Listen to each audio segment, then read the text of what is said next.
Господине Алгјозовски, во однос на трошоците кои што се пројавени из медиумите дека сте потрошили 9000 евра на вода и на кафења, зашто конкретно станува збор? Дали тоа се пари конкретно наменети само за вода и кафења или пари за кои сте ги потрошили по кафани? Значи, морам да кажам дека се појавија дезинформации во јавноста, при што расчленетите ставки од алатката за транспарентност беа прикажани како групен трошок и сите беа поднесени под графата трошења во кафеани. Значи, во алатката за транспарентност има три типа на трошоци. Угостителски услуги во странство, угостителски услуги надвор од Министерство за култура и беа прикажани трошоците за кои што се направени во рамките на бифето на Министерството за култура.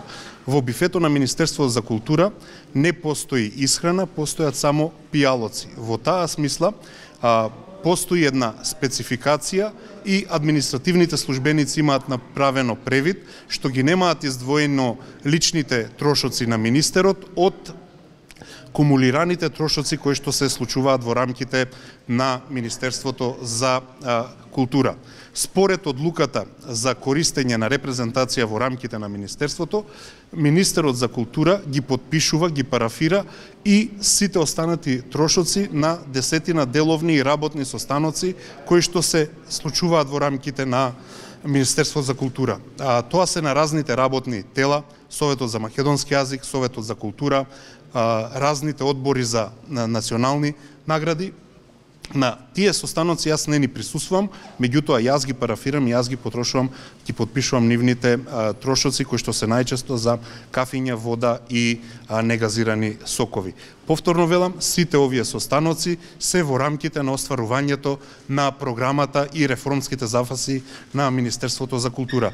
Секако, треба да знаете дека во периодот од првите 6 месеци имам зголемена активност на контакти со гости, амбасадори, уметници, просто сите правни субјекти кои што се во рамки на културата имаа потреба да остварат работна средба со нас и да не запознаат со нивната дејност. Поради тоа, тие трошоци на репрезентација се малку зголемени, но тоа воопшто не е нешто што е личен трошок на министерот. Министерот, неговите лични трошоци несени по 6000 денари месечно за период од овие 6 месеци. Истовремено, сакам да нагласам дека благодарение на заложбите на владата за транспарентност, отчетност и продуктивност, ние сега дојдовме за тоа да зборуваме за кафињата и водите во рамките на Министерство за култура, а не за тајните сметки кои што беа трошени во ексклузивни ресторани и во хотели во странство. Во таа смисла сакам да нагласам дека најмалку за 3 пати се рационализирани трошоците во однос на патувањата во странство и најмалце 2 пати во однос на трошоците надвор од објектите на Министерството. Оваа влада во таа смисла е многу по рационална и економична од претходното. Не застануваме тука, ова за нас е ова недоразбирање со јавноста, за нас е и мотив да ги рационализираме и трошоците во рамките на министерствата и веќе во самото Министерство за култура ќе воведеме построг правилник за користење на тие безалкохолни пијачки во интерес на работата со цел и таа фактура да ја направиме уште помала. Дали сметате дека тие за 9000 евра потрошени на кафење и на вода се премногу? Значи, вие повторно правите кумулација на 3 работи. 421.000 е фактурата за угостителски услуги во бифеата, а ви реков, може да направите проверка, во бифето не се служи алкохолни пијалоци. 421.000 не се 9000 евра. 9000 евра се ботовите кои што тролаа на Facebook и кои што беа не критички пренесени од страна на многу медиуми. Велите дека трошоците за пијалаците се групен трошок, значи документ кој што вие го подпишувате. Но еве што е со бројката од 170.000 денари потрошени за хотелски сместувања и патувања во странство, тоа се безмалку околу 10.000 денари помалку од министерот за надворешни работи Димитров, кој што постојано е во патување. Како го вие трошоци ги стапувате? Значи не знам кои се ангажманите на останатите членови на владата. И јас, заради тоа што Македонија, а тоа беше една од ретко добрите работи на претходната влада го доби регионалниот центар за културна соработка. Бев на патување во Кина, на 7-дневно патување таму. Потоа, затоа што Македонија за прв пат после 15 години пристапи во мрежата Традуки, бев на патување во Базел, а сега и во Лајпциг, затоа што отварав изложба посветена на македонската модерна архитектура во Виена. Бев на патување во Виена, а бев на патување и на годишната конференција на УНЕСКО во Париз и бев и на патување на Македонскиот филмски фестивал во Торонто.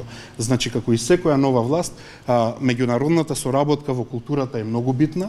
Таа е една од нашите приоритети. Македонската култура мора да стане извозен производ. Македонија не смее да биде културно изолирана и нарцистична дејност, и од тие причини јас презедов и интензивна културна соработка. Тоа главно беа, како што реков, стратешки многу битни средби. 3 од нив беа мултилатералки, каде што јас се среќавав со повеќе министри и од регионот и од цела Европа. Дали ќе побарате да се спроведат одредени измени во оваа алатка која што ја промовираше владата, бидејќи како што сега стојат работите, вие и останатите ваши колеги министри ќе бидете постојано на удар од страна на медиумите. Дали ќе барате подетално да се тие ставки, односно трошоците кои што се правени да бидат таму? Па јас би ве замолил пред се вас новинарите и целата јавност повнимателно и сериозно да им пристапува на читање на ставките и да ги анализира. Во овај случај имаше само пропуст на административните службеници кои што не ја разложиле ставката за трошоци од бифеа, не ги раздвоиле личните трошоци на министерот од кумулираните трошоци на целото министерство. Само тоа беше грешката. Меѓутоа таму, повторно велам, многу добро пишува колку сме потрошиле за хотелски услуги, еве, за кои што веќе ви одговорив, за ресторани во странство или за ресторани во земјата, и дека една добра анализа на тој начин би требало да им пристапи на тие податоци и така да ги чита. Меѓутоа, тоа не е проблем на новинарите за кои што вие велите дека не соодветно ги прочитав информациите, затоа што така биле пласирани. Па никаде не пишува дека 9000 евра се потрошени од министерот по кафеани. В бифето на министерството не е кафеана.